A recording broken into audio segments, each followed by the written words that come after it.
Hey guys, Bad Vision here. Wanted to go over with you the wiring for the ALH TDI swap. So essentially I broke the harness down to things I needed and didn't need and would possibly need in the future. There were a couple of inputs and outputs that I didn't need. Surprisingly, the Haynes manual had almost everything I needed. I had to search a few specific pins to see what their use was, and I have one that I was unable to find any use for, but once I traced it from the ECU all the way to the one of the colored connectors, the corresponding side of the connector didn't have anything in it, so obviously that wasn't needed for the car to run as a running driving vehicle, so I wasn't going to put it in there because it didn't get needed. So what I have here is I have the ECU broken down. What I have is, you see this dead end here, this is all the AC wiring inside of this, because I plan on using the AC in the future, but that truck does not have the AC condensers and stuff inside the cab, or the evaporators. I'm not sure which one, but didn't have it in there. Pink wire was the check engine, well, not pink, sorry, lilac and white wire was the check engine light. Malone said that they disabled that feature, but I'm going to leave it hooked up just to see if it does end up lighting up something when there's a code given. Other side of the ECU here, mostly main power, ground, also switch on power, and then a couple of outgoing signals. I believe they were, one was the alternator, I think. I don't know, I don't remember which one. I've got to redo it and label them for what they are now that I'm going to be plugging it in. And then on this end, everything was pretty much stock. This is the MAF, there's the N75 valve, all that air sensors and everything, and then I had the OBD2 port over here. I gotta wire that in. Let's see what else. Main power for the other side of the harness, along with sensor power and switch on power. I've got the fly-by-wire system here. I'm sorry, not fly-by-wire, gas-by-wire. So gotta lengthen those to make it work where I want it to work. Thankfully, that little connector, that pigtail connector there, I can easily just plug it in and extend the wires. I mean, it's just simple. All the wires match each other, color correspondent, and then one goes to that main relay, which I'll probably end up bypassing because I'm going to do my own circuit board. Essentially, when I turn the key on, it'll power both the main power for the ECU and the initial startup power for the ECU that tells it to turn on and wake up, or whatever you want to call it.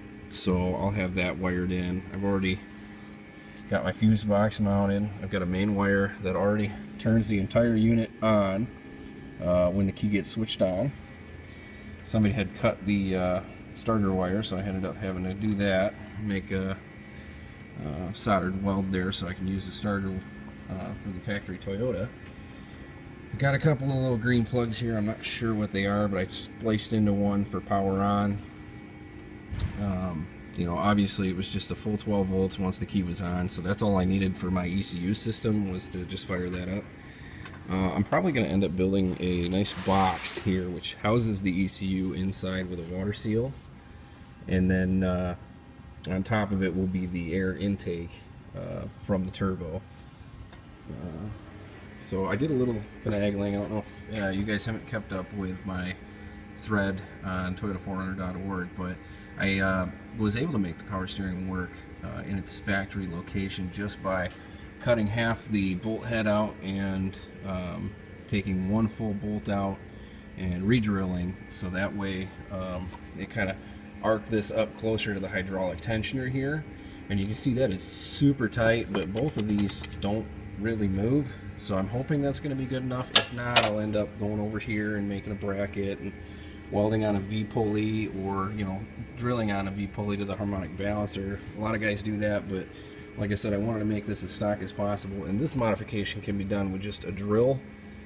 Let's see, a drill, a punch to mark the new hole, and a cutoff wheel on a grinder. So I cut half of this nipple off here, which was nice to measure because the bolt hole was at the end of this half moon looking thing, and all I did was lop it right in the middle, and that allowed it to tip back. And then also the center bolt on the pump itself was cast high, so I cut that smooth, so that allowed this to tip up farther towards the hydraulic tensioner, leaving me enough room for my steering knuckle inside to run the high pressure hose and the return.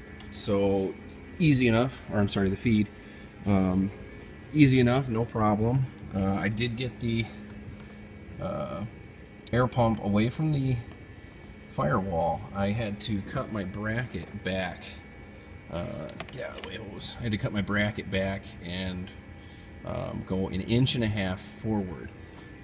So what I did on the transmission side, let's see if I can get that here, and hopefully it brightens up, but I just took a big piece of plate and I machined the holes for the transmission mount 1.5 inches farther on the plate, and then went through with drilled and tap holes on the plate for the actual mount. So it just essentially uses the cross member, moves it forward.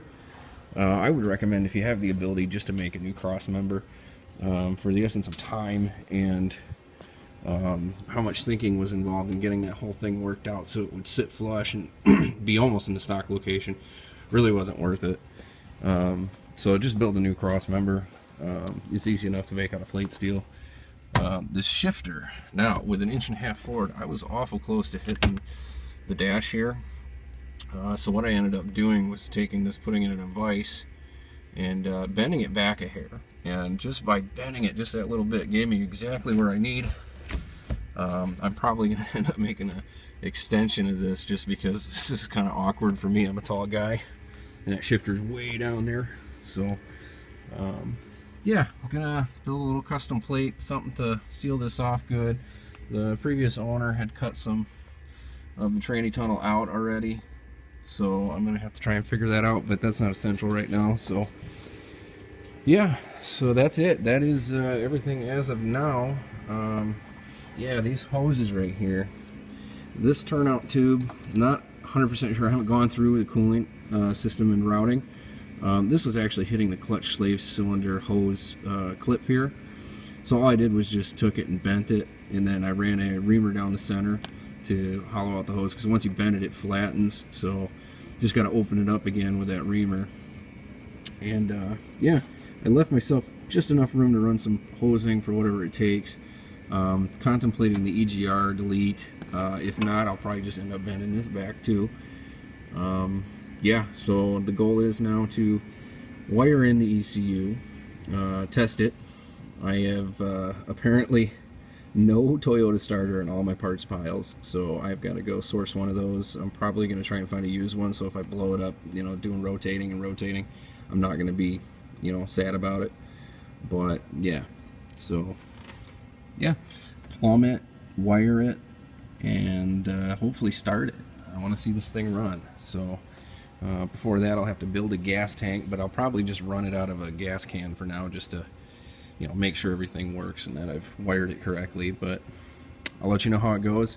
I wanted to talk a little bit more about the wiring, because of the fact that there's so much information out there as far as people who've done this, but the responses to those people asking questions about the wiring harness is simply read. You know, read. And I disagree. I disagree completely. Read didn't really get me anywhere, because I read other people's threads, I read the wiring schematic. So the first thing that I did was I got the manual out, and I found the very first wires on the ECU. The very easiest thing to find was the fuse box. So the fuse box leads into the ECU on pin 88. So what I did was I got the ECU out and read it, and how that sits.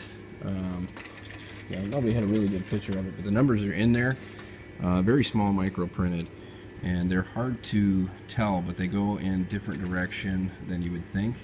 So all you got to do is look at the right side and then look at the left side of all the pins, and it'll say, you know, number 66 and number 90 something, which means it reads from that 66 up to that 90 from right to left or left to right, whatever the direction is that the number increases. So after that, it was simple. I just took the, imagine this was the ECU plug, and then on the back side, all the wires are coming out.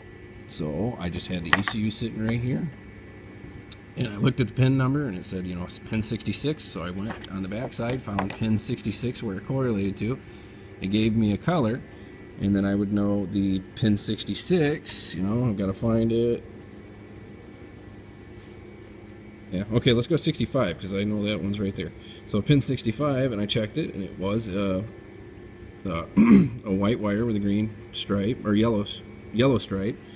And then I followed it, and that went to the brake switch. And since the brake switch is bypassed, this can be essentially deleted. I left mine on there just in case the brake switch system ever had a problem or anything.